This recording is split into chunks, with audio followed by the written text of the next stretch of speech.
So you can start your presentation now. Okay, thank you so much for the very kind introduction. And first of all, thank you for having me here. So I'm very happy to be here, to stand on this stage to share a little bit about my knowledge on microbiology in food safety testing to all of you over here. So today my title is going to be on microbiological risk analysis, and the question is, how safe is safe? So in the morning, I'm very glad, that Claire actually gave a very good overview of risk analysis. So this saved me a lot of time, to explain what risk analysis is. But my focus will be pretty much, on the microbiology side. So a lot of us, heard of, different food safety news, that the beef is contaminated with E. coli, chicken is contaminated with salmonella, and as much as we would like to have, our food to be safe, so whatever you eat, you know that you are not going to come down with diarrhea in 2 days' time. That is something, the main objective, that's the main objective, that we want to achieve, in food safety. But the question over here is, could we achieve 100% safety in the food that we consume? So the answer is no. So if the answer is no, then how safe is safe? So how do we want to set the criteria, the threshold, as we see in food testing itself? I always get a lot of questions how do we determine the number of, say, coliform is it should be less than 10 to the power of 3 coliform cells in food per gram of food. And how do we determine the number of, it should be less than 100 E. coli in the food that we consume? Can it be 1? Can it be 200? Can it be 300? Can it be 1,000? So based on what? What scientific evidence? How do we come to the decision? So this is all about that we are going to talk about today. So conventionally, when we look into food safety management, so there are two types of approach that we go for. The conventional one is the hazard-based food safety management approach, and the more later, the modern way that we manage food safety is based on risk, or the risk-based management of food safety.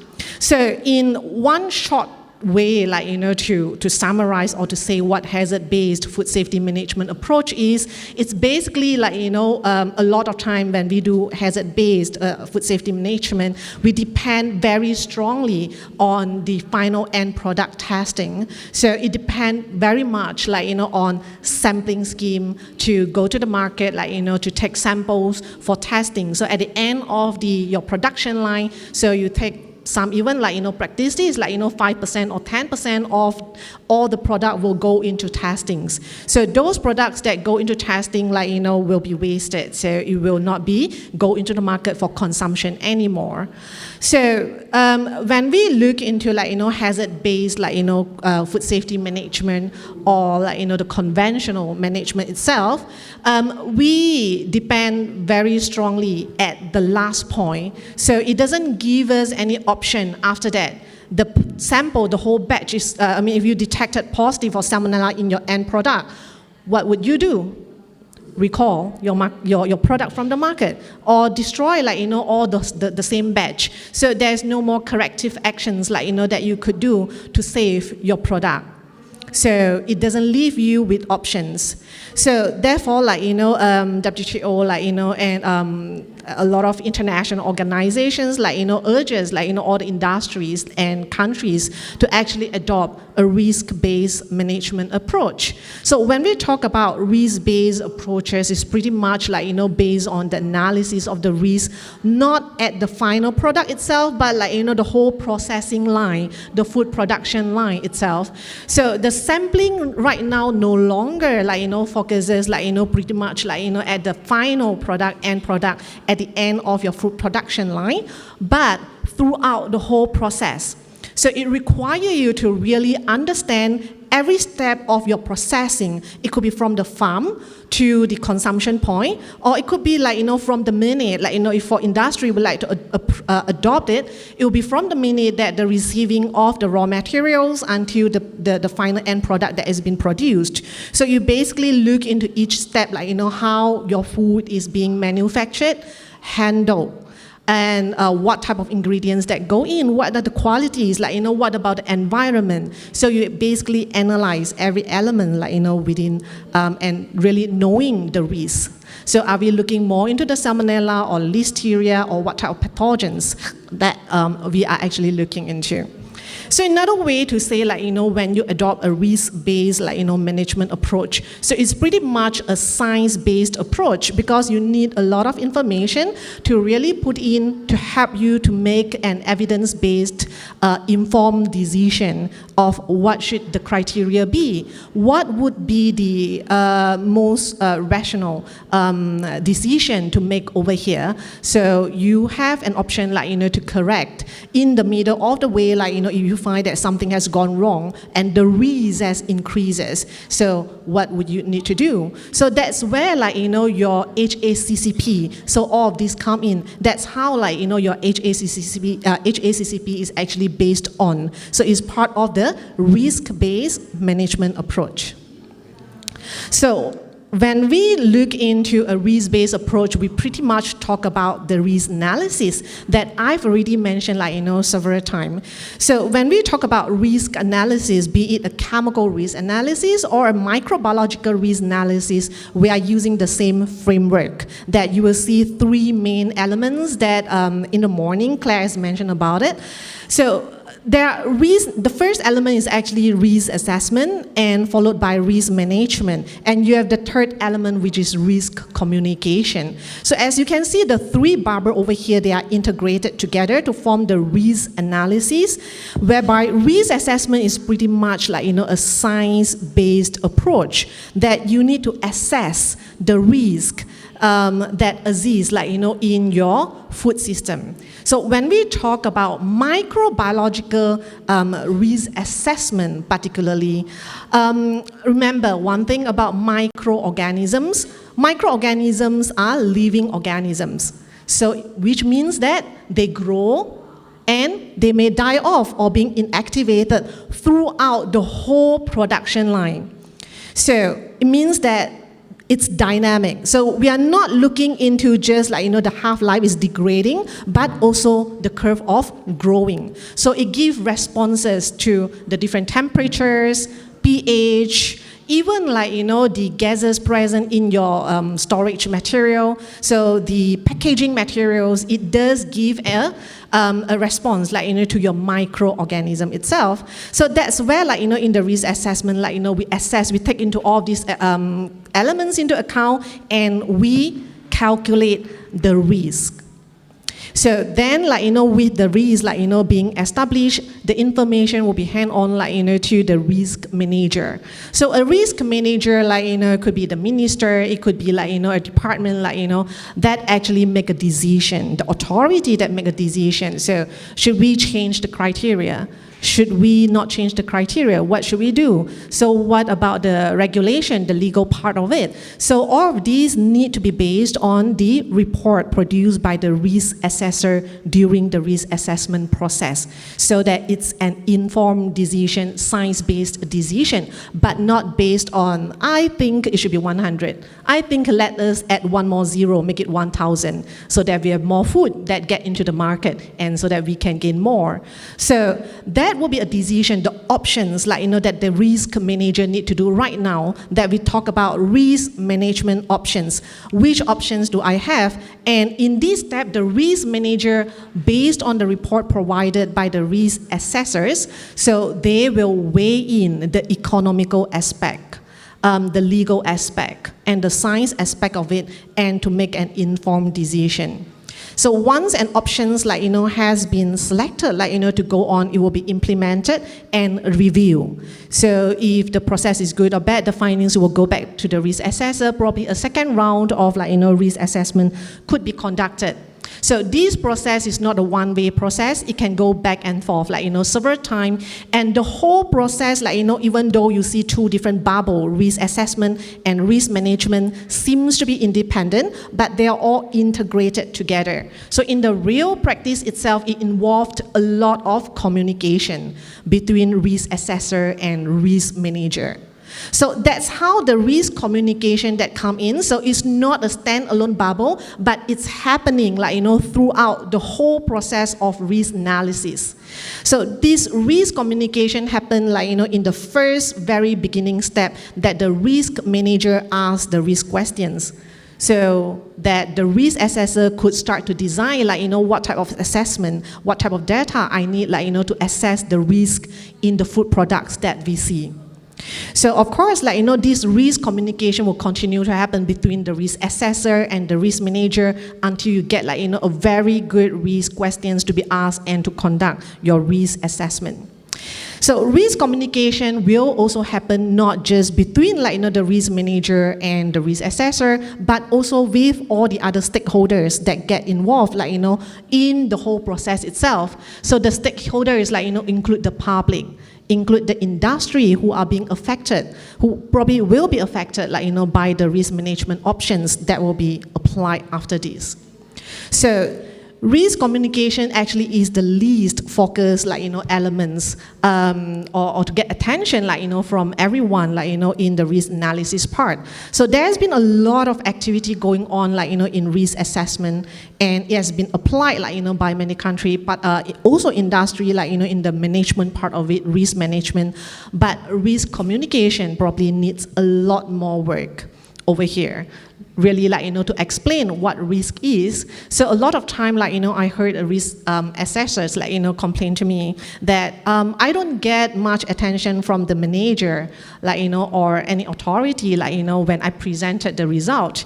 We see 10 to the power of 6 cells of salmonella in chickens in raw chickens imported from this country and that country, and it's risky. So the question that they usually told me that they get from the risk manager is, okay, so what? So what is the meaning of 10 to the power of 6? You have 1 million cells of salmonella. What does it mean? Is it dangerous? So what should we do? So that's where you need to convert and translate all your information and data to something that's understood by your risk manager. So that is the importance of risk communication over here. So if people do not understand, then they will not be able to understand the risk behind it and to make informed decision over here. So when we talk about risk analysis, everything so how does it connect and translate it into all the other risk management approach, risk management systems that we have? For example, how does it link to hazard? How does it link to GMP? So are they stand alone? No, the answer. So as you could see over here, I really love this diagram as it represent it gives you an overview of how risk analysis could actually contribute to the development of ALOP. And from ALOP, then the country could actually design and develop their FSO, the food safety objective. And this could happen at the government level, that you need to know what's the big picture of it, and your country set a legal point what are the criteria, the threshold that I would allow this food to come in. Should it be 1,000 cells? Should it be 10,000 cells of salmonella? So what about the E. coli and things like that? That will be part of your food safety objective. And with all of these criteria being set up, then it can fit in to the industry level, which is your performance objective, then your performance criteria. And that's how you use all of this information and calculate and come out with your HACCP, that you have all the different control measures that happening throughout your HACCP. And of course, at the bottom, you have all your GMP, GHP, your GAP, and so on and so forth. So probably some of you ask, what is ALOP? There's been a lot of acronyms being used over here. So ALOP is actually appropriate level of protection, ALOP. So under the SPS agreement, so WTO members are actually entitled to actually maintain a level of protection that they consider appropriate. So based on the information that they have, based on all the consumption data, based on the scenario that is happening within the country itself, so they could actually set the acceptable level or the tolerable risk within their territory. So that's where ALOP is being set based on a science-based method, so risk analysis. So it's not based on simply any random number, but it's supported by science. And you can explain why are we setting this number. So there is a basis behind all of these numbers that we have set. So with ALOP, then the country could actually set up their food safety objective, which is the maximum frequency and or concentration of a hazard in a food at the time of the consumption. So these will actually provide or contributes to the ALOP. So it can be always back calculated. So just a diagram to probably show or better understanding of how ALOPs looks like, or your food safety objective and all the other performance objective that goes into your production line could actually look like. So a lot of time in ALOP, so it could be compared with all your public health indicators. So with ALOP we are okay with the country, or the general baseline would be 50 cases per 100,000 populations. So this is the risk that our country, or we would like to set, and we think that we could tolerate this risk. So any risk higher than this is going to cost a lot more money to manage and deal with all the hospitalization rate, medication costs, and so on and so forth. So this probably would be the number that has been set, and this number is being set based on risk analysis, and from there you could actually calculate so with these the food safety objective probably would be we would allow 10 E. coli cells program in the grilled chicken, and from there we could actually calculate for your performance criterion, probably there will be a need for 3 log reduction in grilling process, or so on and so forth. So these will actually trigger down to the industry level, how would you want to set your criterion. So of course the whole concept, the framework could actually be applied to a smaller scale, for an industry to just look into it and to apply it within your production level. So this is how we could see the interlink between the risk analysis that contribute or inform the food safety objective, performance criterion, performance objective, and so on and so forth, and all your other control measures that it could actually trigger down. So this is in a very brief overview of this connection and how it integrate together. So between different food risk management systems or programs available, or a lot of industry are actually applying. So MRA outputs could be used to develop various risk management strategies. A lot of it could be used to estimate a baseline risk that we see in a country, to select and evaluate intermediate targets, for example your FSO, POs, PCs, all the different product criteria, process criteria within the industry level. Establish and also evaluate control measures, which one works better and which one work not as good. So evaluate and compare risk management options and risk intervention strategies at the government level, and identify different gaps in information as well as knowledge that we probably do not yet have. And these will actually help also the government or research funders to actually look into what type of research that we actually need to get more information and more data, so that we can actually conduct a better risk analysis within the whole process. So remember, in microbiology field particularly, we do know only one small portion of microorganisms, that we still lack a lot of information to really understand the physiology of how bacteria, how viruses, how parasites respond in your food with different food parameters like pH, like water activity, like packaging materials, and so on and so forth. So with the lack of information and knowledge on all of this, it doesn't allow us to conduct a very accurate or efficient risk assessment that we could actually apply.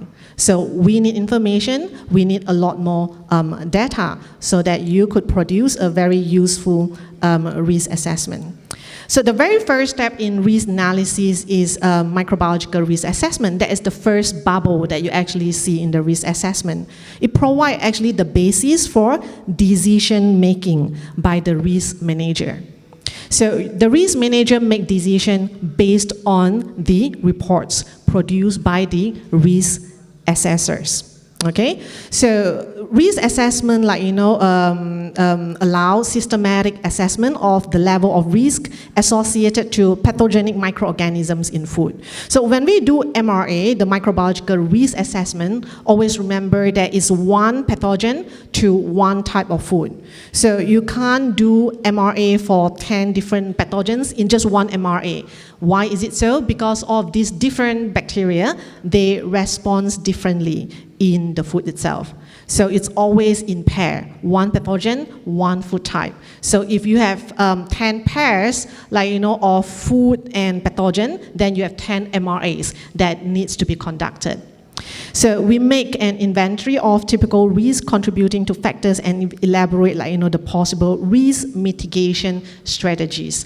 So what will happen over here, risk assessment is not a rigid process, rather it's a more flexible tool. So you can look at it it's an equipment, it's a tool to help you to make assessment. So there's no one size fit all assessment, but it oftentimes it depends on the risk management questions being asked, the objective of the risk assessment, and the type of information, data that you have in hand. So that will determine which type of risk assessment that you could do. So whether if you are going to do a full quantitative risk assessment that will give you a final result as a number, probably how many diseases, how many cases of salmonellosis happen in a year. So you need more information, or probably it will be a qualitative risk assessment that probably this is the first time you do for a novel pathogens or a novel food that you don't really have much information to help you to do a full quantitative risk assessment. So that will be the part of risk assessment that we are talking about. But always remember, risk assessment is a tool, and it's not a rigid one, it's a flexible one that allow you to conduct throughout the whole food chain. So it could be from a farm to consumption level, that you include the whole full picture of the whole food production. Or it could be a small little sections that you want to look at, you want to assess the risk that is happening at the industry level. Probably it could be from the receiving of raw material to your final product. Or it could be at the consumption level, to include how consumer actually responds, cook, prepare their food. So it could be from the time of purchasing to the time of preparation in the kitchen and consumption. So how broad your risk assessment is going to be, the scope that you are going to include within your risk assessment depend on the questions being asked by your risk manager, and also the main objective. What do you want to achieve from your risk assessment?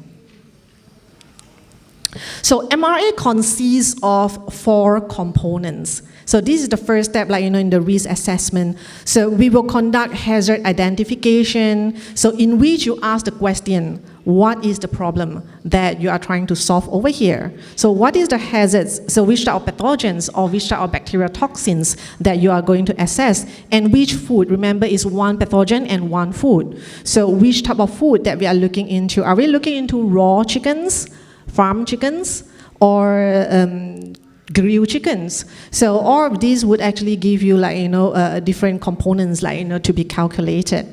Then after that we will characterize the hazard. which consumers are very vulnerable. So you add in all the information that you currently know about the pathogens itself, you know about the populations that are being exposed to the risk, you know about how the food being processed, and how the microorganisms or the bacterial responses, to the environment, to the whole food production chain. So all of these basically, are a compilation of the knowledge and information that we have about the food and the pathogen and the disease itself. Then we will go into exposure assessment.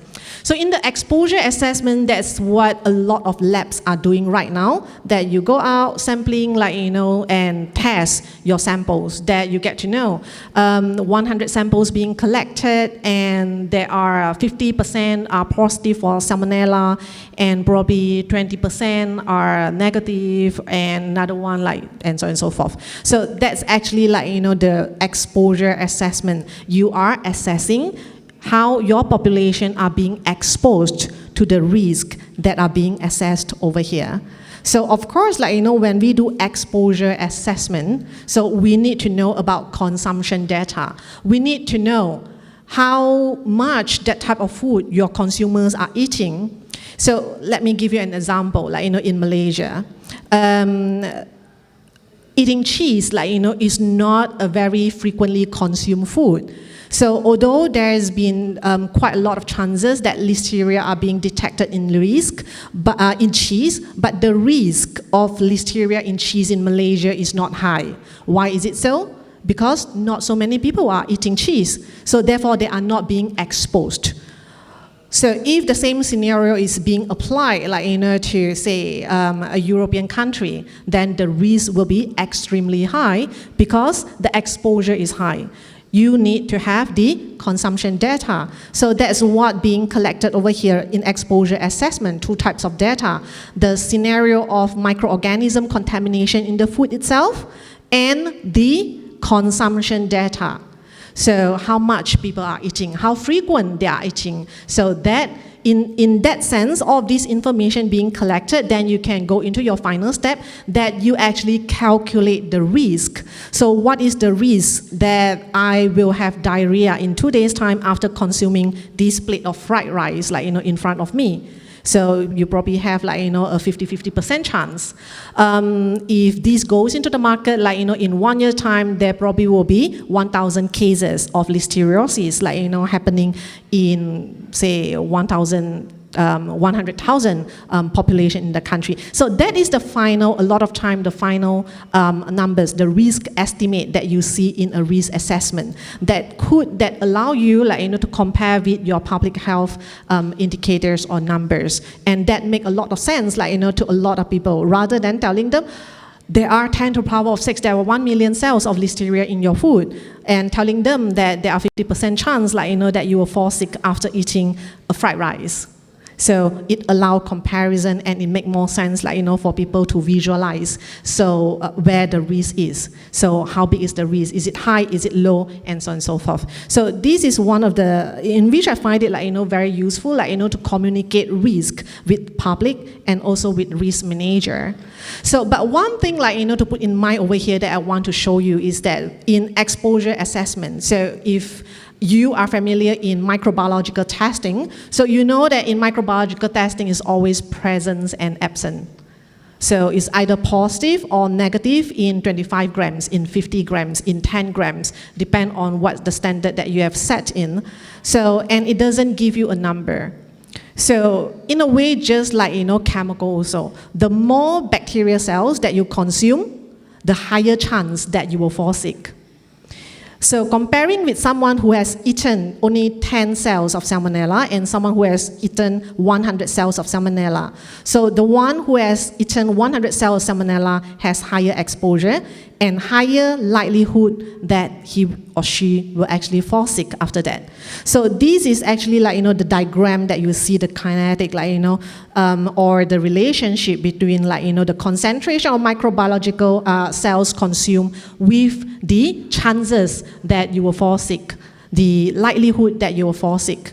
So another way to say that with present or absent number, it doesn't allow us that much, to actually do a calculation. Although there are still ways to do, but we prefer, to have a concentration data that allow us to actually calculate the risk estimate in an MRA. So this is what happened, although there's been a lot of new methods being developed in detection of pathogens in food, in microbiology. But we are still depending that much on culture-based approach, usually present absence. So there has been a lot of questions, being asked over here as a microbiologist, is that I always get this. Can we calculate the number of salmonella in food without doing the enrichment so that we can shorten the time and it gives us a number? At least we know that we are dealing with 10 salmonella cells or 100 salmonella cells. So can we do just like a total plate count, that take the sample, storage it, homogenize it, and just do a plating? And we can do everything within 3 days. The answer is no. It's very difficult, to do away, the enrichment step within, a pathogen testing in food. So the reason is that, first of all, when we look at the presence of microorganisms, particularly, pathogens that always present in low concentration, low number in food, we are not expecting to see, 10,000 cells, in your food itself. But a lot of time it present in low. Low number of salmonella is actually enough. So consumption of 10 cells will actually have very likelihood to cause sickness, illnesses within human. So they, in nature, presence in low number in your food. So when they're present in low number, the nature of the distribution of these pathogens are actually heterogeneous. So they are not like a powder or a lot of time chemical hazards. It could be homogeneous within your sample. For bacteria, it will be clustered. So heterogeneity. So these require you to actually take a huge sample for your testing, 25 grams, 50 grams. So that will increase the sensitivity, of your detection of sample. So when we talk about low concentration, we have to enrich, means that we need to allow the number of bacterial cells to actually grow. So you need an enrichment step to actually allow your pathogens that are present in low number to grow in numbers, so that when you take 1 ml to put on your agar culture, that you will actually see colonies growing and you will be able to detect them. Or else, imagine you have 225 ml of your broth, and you need to plate all to find 10 cells of salmonella that present. It's just ridiculous. So therefore, you need to enrich your sample so that when you take 1 ml, you actually will be able to pick up salmonella and drop them on agar plate and allow them to grow. Only then the next day, you will be able to detect salmonella present in the sample. So that's why you need present absent test. So another reason is that a lot of pathogens, they are fastidious and they are viable but non-culturable. For example, later on in the presentation, you will hear quite a number of scientists will actually present on Campylobacter. So Campylobacter has a very high chance to go into the state of viable but non-culturable. So when they are injured or when the environment is not favorable, so they refuse to grow on solid surfaces, which is agar. So when they are not growing on agar, you will not be able to detect them because you will not be able to see the colony the next day. Then you fail to detect them. But these cells, they are viable. So it means that when you consume them, they will start growing in your body and start to cause diseases. So that is what we are dealing with a lot of pathogens. So they are fastidious, they are viable but non-culturable, and a lot of time they are injured cells. So particularly when we look into highly processed food, a lot of pathogens, they are highly injured. When they are injured, they refuse to grow on solid surfaces. Therefore, you need an enrichment step to resuscitate, to allow the bacteria to repair themselves, to go into a healthy state, so that when you spread on the agar plate, they will be able to grow on the solid agar, and you will see that colony growing, and you will detect them as positive or negative. So that's why, when we deal with pathogens, a lot of time we are still relying on enrichment step. So when you enrich the sample, it will not allow you to count the cells anymore. So that's one of the biggest challenge that we face, in detection or in quantification or enumeration of foodborne pathogens in processed food. So it's very different, when we compare to any clinical samples. So in clinical samples, it's a lot easier, to develop and establish a standard method, as we are looking into the same environment, 37 degree in human body, and the nutrient of blood are almost always the same. But in food itself, food matrices, the nutrients are always different. So grilled chicken, sauce, baked chicken, curry chickens, they are all different. So it's make it kind of difficult to come up with one standard method. So this is an example of detection of Campylobacter jejuni in food. Not to go into the details, so just to show you the various methods available in the BAM method, the ISO methods. So all of these we are looking into sample prep, pre-enrichment, another enrichment of 2 days, isolation of another 1 to 2 days, confirmation another 1 to 2 days. If you are lucky, so in 1 week time, you'll be able to get the result. But a lot of time it will drag for 2 weeks, just to get a result, for Campylobacter in processed food. So it's a present or absent in 25 gram or 50 grams. So just assume that at least one cells present in 25 gram and 50 gram, that give you to a limit of 0.04 or 0.02 cells per gram. That's the sensitivity that we are looking into. But when we are conducting a risk assessment, so the problem we have over here is that it's always present, absent, but we would like to have a quantitative risk assessment.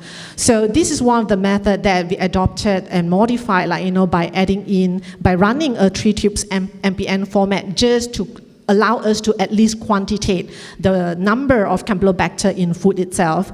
So just bear in mind that from the research published, so we find that less than 20% of cells are actually revivable, culturable on agar media. So that's pretty much underestimate the process itself. But even with these methods put up, the problem is it's very cumbersome. It takes a lot of steps, a lot of tubes, a lot of manpower to actually quantitate the number. So we are still based on culturing methods, culture dependence method over here.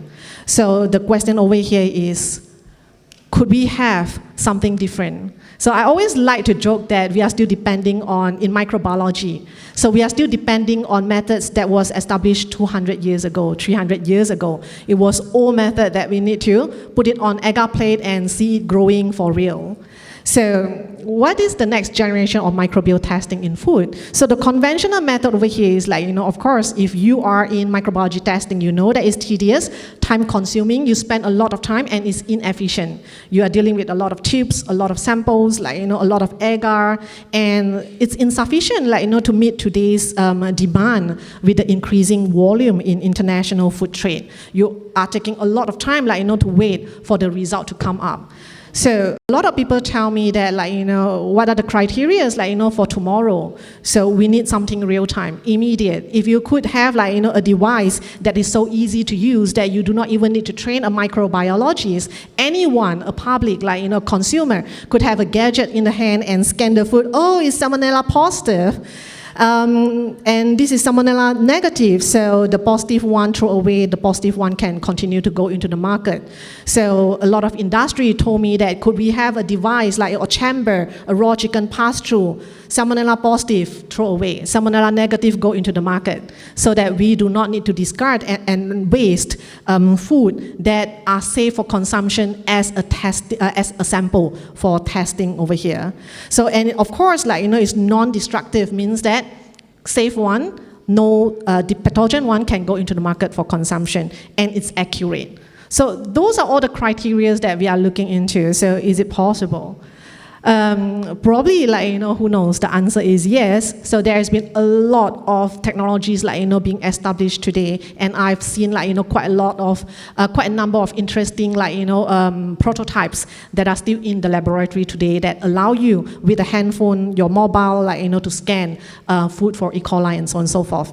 So there has been a lot of alternative, methods being established over here based on biosensors, nanotechnology, being used, molecular and genomic method, chromatography, or the immunological way, volatile compounds. So this is one of the methods that I've been working in the lab based on the volatile gases produced by pathogens in food. By detecting the gases, so you'll be able to tell that salmonella present or absent. Biochemical method, protein, fatty acids, so a lot of method. But all of these methods still have their limitation, and many of it, like, for example, molecular way, PCR way of detection.